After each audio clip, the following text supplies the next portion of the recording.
You ever been underestimated for so long that it stops making you angry and just turns into fuel? That's been my life story. Or at least the version my family thought they knew. My name's Nathan Price. I'm 57 years old, founder and CEO of PriceForge Systems, one of the fastest growing enterprise automation firms in the country. But for over a decade, my own family thought I was just some broke contractor tinkering with busted laptops. They had no idea I was NR Price, the name plastered across tech headlines for years. I made sure they didn't.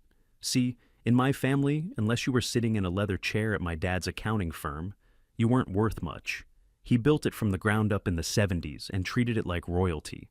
My older brother Todd, his golden boy, the heir, my little sister Rachel, Dad's loudest hype woman, made partner at 29, never let anyone forget it. Me? I was the screw-up with big ideas and no business cards. They never took me seriously. Not once. And then came the day everything flipped. It started like any other. Coffee at my desk by 6. Morning briefings wrapped by 8. I was catching up on our Q4 hiring projections when Leon, my assistant, came barging in like he'd seen a ghost. He's usually calm, borderline robotic. But not that morning. "Sir, you're going to want to see this." He dropped a folder on my desk. Inside were 2 job applications flagged as internal referrals. I skimmed the names, and I swear I had to double-check I was reading right. Todd Price, Rachel Price. They'd applied for senior roles at PriceForge, not entry-level, not consulting. Executive management. I didn't say anything at first, just flipped the pages, scanned the resumes. Rachel was pitching herself as a tech-savvy strategist. Todd listed crypto innovation as a skill, and it didn't stop there. Leon hesitated, then handed me another folder. "Also, your father's firm submitted a proposal. They want to be our tax and audit partner. Their pitch meeting was scheduled for the next morning, conference room A, 10th floor. Quick note before we dive deeper. Before listening, share which city or country you're watching from." I leaned back in my chair, heart pounding, not with shock, not even anger, just pure, cold clarity. After all these years, they finally wanted in. Not because they believed in me, but because they thought they could profit from me. I set the folder down, stood up, and looked out the floor-to-ceiling window at Lower Manhattan. My company, my building, my empire. Time to remind them exactly who they forgot. 12 years ago, I was sitting at Dad's oak dining table in Newark. The house smelled like roast beef and cigar smoke. I had just turned 45, fresh out of my job as a systems architect, and I thought maybe, just maybe, my family would finally listen to me. I cleared my throat halfway through dinner.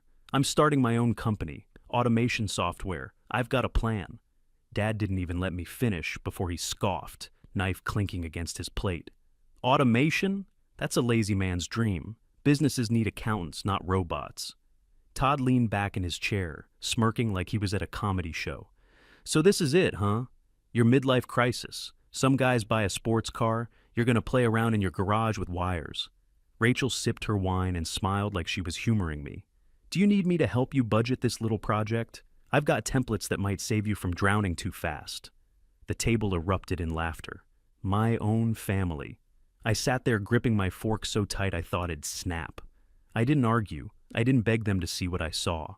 I just nodded, finished my food, and drove home in silence. That night, I filled out paperwork for a second mortgage, put my house on the line. If nobody else believed in me, I'd gamble on myself. The next year nearly broke me.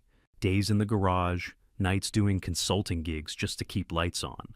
My hands cramped from coding, my back hurt from hauling servers. But I didn't stop. PriceForge was born on concrete floors and fast food wrappers. Every family gathering after that was hell. Thanksgiving, Christmas, birthdays, same script, different day. "So, Nathan, still chasing that tech thing? Hey, do you fix printers now or just reset passwords? Maybe next year you'll come back to the firm. Plenty of room for you." They said it with pity dressed up as jokes. The smug looks, the condescending smiles, burned into me like scars. Not once did they ask, "What are you building?" Not once did they offer help. Meanwhile, I was building a monster. A platform that didn't just simplify work. It erased entire departments of wasted time. 5 years in, A Fortune 100 company signed with us. I remember wiring payroll that month, hands shaking, realizing I wasn't some garage dreamer anymore. I had a real company. 10 years in, we went public. I stood on that stage at NASDAQ under the name NR Price while my family thought I was still resetting routers for dentists. I let them believe it. I wanted them to. I'd roll up to Christmas in a 10-year-old Ford, wearing jeans from Target. They thought I was scraping by. Meanwhile, my real life was a $15 million condo in Tribeca, 2,000 employees, private jet offers I never used because I preferred red-eye flights in coach. All those years, I kept my mask on. They saw a joke. The world saw a billionaire. And the whole time, I was waiting for the day they'd come knocking. Now, standing in my office with their resumes on my desk, I realized that day had arrived. I turned away from the window and called out, "Leon, get me everything on their applications, and set the stage." "Set the interviews," I said, "and book them in the level 6 side room, the one we use for intern screening." Leon blinked. "The small one with the cheap chairs?" "Exactly. No welcome packet, no coffee, no title drops. Let them think they're meeting mid-level staff." He nodded and left without another word. That's why I pay him well. He doesn't ask stupid questions. I sat back down and pulled up our org chart. My fingers hovered over the screen as I built the perfect panel. I wasn't putting just anyone in those chairs. First up, Marcus, head of platform engineering. Grew up in Detroit, fixed machines to pay for school, and built his career brick by brick. Second, Jess, our AI division lead. Single mom, former waitress, now runs a team that's filed 8 patents this year alone. Last, Andre, director of client systems. Ex-military, zero tolerance for fluff, asks questions that make people sweat in their seats. I smiled as I locked them in. My siblings were walking into a buzzsaw. That night, I stayed late. Everyone else was gone, but I pulled up their resumes on my second monitor, lit by the glow of the city behind me. Todd's read like a disaster in slow motion. After 20 years at Dad's firm, he'd convinced him to open a crypto advisory arm, right before the crash. Bled clients dry, burned cash like toilet paper, and bailed before the dust even settled. His pivot to consulting was just fancy wording for scrambling. Rachel's was messier. She made partner at a firm in Boston, then tried to launch a personal brand around being a financial influencer. Got too loud, clashed with leadership, walked out before they pushed her. She tried it again at another firm in Chicago. Same story. Big splash, fast exit. Now she was floating, calling herself a strategic growth advisor, which basically means unemployed with a Canva logo. And now they wanted in on tech. The same world they called a joke when I risked everything to enter it. Around midnight, my phone buzzed with a text from Rachel. "Hey, Nate, think you can put in a good word for me at this company I just applied to? PriceForge Systems. Looks dope." I stared at it for a second, then typed back, "I'll see what I can do." No emoji, no explanation. Just enough to keep her walking straight into it. I shut down my computer, grabbed my coat, and took the private elevator down to the garage. Tomorrow, they were going to learn what it meant to walk into a world they never respected, and see whose name was really on the door. I got to the office early the next morning, didn't sleep much, just paced my apartment and played out the whole thing in my head over and over. By 8, I was at my desk, coffee in hand, 3 live feeds queued up on my second monitor. 1 camera inside the interview room, 2 in the hallway. Todd showed up first, 20 minutes early, hair slicked back, suit a little too sharp for a tech company. He walked in like he owned the place, sat down and crossed his legs like he expected someone to roll out a red carpet. Rachel rolled in 5 minutes late, phone in one hand, overpriced purse in the other. Didn't even look up at the receptionist when she checked in. I could practically hear her gum cracking through the screen. The intern room on level 6 was exactly how I wanted it. 2 bright overhead lights, stiff plastic chairs, and a table that still had scratches from when we built prototypes on it years ago. First round, Marcus. He stepped in, shook hands, sat down with his tablet, and got straight to it. "So," he said, tapping the screen, "let's start with some basics. Tell me about your experience with back-end systems and cloud integration." Todd smiled like he'd been asked to spell his own name. "Well, I've managed several developers over the years. My job's more strategic. I don't get into the weeds, but I know how to get results." "Uh-huh," Marcus said. "Can you explain containerization?" Todd blinked. Containers? Like packing data for storage? Rachel jumped in. I'm more on the finance side, but I've worked with cost forecasting and budgeting for platforms that use automated decision trees. Marcus raised an eyebrow. What platforms? Rachel paused. Mostly proprietary systems, private firms. He didn't even hide his smirk. Right. Next question. They squirmed through the rest of it. By the time Marcus walked out, Todd was adjusting his tie every 2 seconds, and Rachel was scrolling her phone under the table. Second round. Jess. Jess walked in with a calm that made people nervous. She introduced herself, sat down, and started right where Marcus left off. Can either of you walk me through the difference between supervised and unsupervised machine learning? Rachel's mouth opened, then shut again. Todd jumped in. Well, AI is constantly evolving. The important thing is knowing how to leverage it for efficiency and long-term scalability. Jess didn't even blink. That's not what I asked. Todd coughed. Supervised is more like when there's, a human touch point, and unsupervised is when it learns by itself. Okay, she said flatly, turning to Rachel. Do you know what an RPA is? Of course, Rachel said, smiling like a pageant queen. Revenue, processing automation? Jess just wrote something down, stood up, and walked out. No goodbye, no smile, final round, Andre. He walked in without a tablet, just sat down and looked at both of them. What makes you think you can lead teams in a tech company when you've never worked in one? Rachel stiffened. We come from a business family. We know operations, strategy. Todd leaned forward. We're not some outsiders off the street. We know the founder. Andre stared at them. Do you? Rachel blinked. Yeah, it's Nate or Neil, something Price. Neil Price? Todd nodded, like he was confirming a trivia answer. Andre tilted his head. That your cousin or something? Rachel laughed nervously. No, we're just, close family friends. Interesting, Andre said, standing. That's all. He walked out. Neither of them moved. I sat in my office and watched them sit in silence. Rachel looked at the door like she wanted to chase after it. Todd tapped his knee nonstop. The smugness? Gone. Just two people who'd shown up expecting to be celebrated, and got exposed instead. I leaned back, took a sip of coffee, and smiled. They still had no idea what was coming next. The feed shut off as Andre left the room, and that was my cue. I pushed back from my desk, straightened my jacket, and headed down to level 6. My footsteps echoed down the hall, sharp, steady. This was the moment I'd been waiting for since that dinner 12 years ago. I opened the door just as the silence in the room was starting to choke them. Todd jumped up like a soldier caught off guard. Nate, what are you doing here? I walked past him, pulled out the chair at the head of the table, and sat down slow. I work here. Rachel frowned. Work here? I leaned forward, elbows on the table. Actually, I own the place. Rachel's face drained like someone pulled the plug on her. Her phone slipped from her hand and clattered against the table. Wait, you're NR Price? Been me the whole time. Todd's jaw went slack. No way, you're kidding. This is some kind of prank, right? Rachel let out a nervous laugh. Come on, Nate, seriously. You, the founder? That's ridiculous.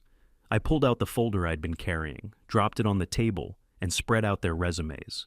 You didn't get the jobs, you're not qualified, and you never once took my work seriously until you needed something from me. Rachel leaned forward, voice cracking. But we're family. I looked her dead in the eye. Exactly. That's why you should have believed in me instead of mocking me. Todd rubbed the back of his neck, sweating through his collar. Nate, look, if you'd told us... I cut him off with a raised hand. Don't. I told you once, 12 years ago. You laughed in my face. You both did. So, don't stand here now pretending it was a communication problem. Rachel tried again, softer this time. We didn't know. We just thought, yeah, you thought I was a failure. And you liked thinking that. It made you feel bigger, smarter, better.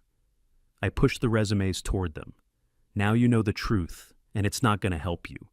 Silence. Heavy, raw. Todd stared at the floor, jaw clenched. Rachel blinked fast, like she might cry, but no tears came. I stood up, buttoned my jacket, and walked to the door. My voice stayed calm even. "Leon will see you out." I didn't wait for their response. Didn't care. I opened the door and stepped into the hall. Behind me, I heard Todd mumble something under his breath and Rachel whisper my name, but I kept walking. The sound of that door clicking shut behind me was cleaner than any applause. I didn't stop walking after I left the interview room, just went straight to the elevator and hit the button for the 10th floor. My father's pitch meeting was already underway. Conference room on Stowers. A sat at the end of the hallway, all glass walls and brushed steel. I could see them through the window. Dad at the head of the table, flanked by two junior partners, suit jackets off, water glasses full, a printed deck in front of them. I pushed open the door. Dad looked up. First surprise, then confusion. "Nathan, what's going on? Is everything all right?" I walked in, slow, pulled a folded copy of the Forbes article from my jacket, and laid it down in front of him. The headline was bold and clear. "The Quiet Rise of N.R. Price, the Billionaire Behind Price Forge Systems." He stared at it, blinked, then glanced up at me. "What is this?" "I'm N.R. Price, Dad." He chuckled like I was pulling some joke. "You? Don't be ridiculous." The junior partners leaned in. One of them picked up the article and scanned it quickly. His eyes darted between the photo and my face. Then he nudged the other guy, and without a word, they both started gathering their things. Dad's voice sharpened. "You're telling me you built this company, that you run it?" "Yes," I said. "And your kids just bombed interviews downstairs trying to get in." The door clicked behind the partners as they left. It was just the two of us now. He didn't say anything for a long minute, just stared at the article like it might rearrange itself into something easier to swallow. Then finally, in a voice that sounded older than I'd ever heard from him, he muttered, "Guess I misjudged you." I let that hang in the air. "No, you didn't just misjudge me," I said. "You ignored me. You never once asked what I was building, never asked why I quit my job, why I kept showing up to dinners with calloused hands and no complaints. You just assumed I failed." He opened his mouth to say something, then closed it. I sat down across from him, leaned forward. "You built your firm from nothing. I watched you do it. You taught me the grind, and then punished me for using it my own way." He looked down at the deck in front of him. "We were here to pitch. This was supposed to be a business meeting." "It was," I said, "but I'm shutting it down. We're not moving forward." He looked up fast, angry for a second, then confused again. "Why?" "Because PriceForge doesn't do business on pity or family guilt. You're not getting in because you're my father. That's not how this works." His jaw clenched, but he didn't argue. I stood, adjusted my cuff, and turned toward the door. "Nathan," he called after me, softer this time. I stopped, didn't turn around. "I was wrong." I nodded once. "Yeah, you were." Then I walked out, left him sitting there with a pitch deck he'd never get to deliver, and a truth he couldn't dodge anymore. I stepped back into my office, shut the door, and sat down without turning the lights on. Just the city outside, glowing through the windows. The room was quiet, but my phone wasn't. First came Rachel. Text popped up before I even sat down. I was a jerk. I get it now. I'm sorry. A few minutes later, Todd. "Can't believe how far you came. We owe you an apology for everything." Then silence. I leaned back, stared at the ceiling. 10 minutes passed, maybe 15. Then the third one came in. "Dad. You proved me wrong. I was too blind to see your drive. I'm proud of you, son." I read it twice. Didn't know what I was expecting. Maybe more, maybe less. The three of them had spent over a decade making sure I knew where I stood in the family, outside the circle, the one with potential who just didn't get it. The guy who'd gone off chasing a dream instead of falling in line.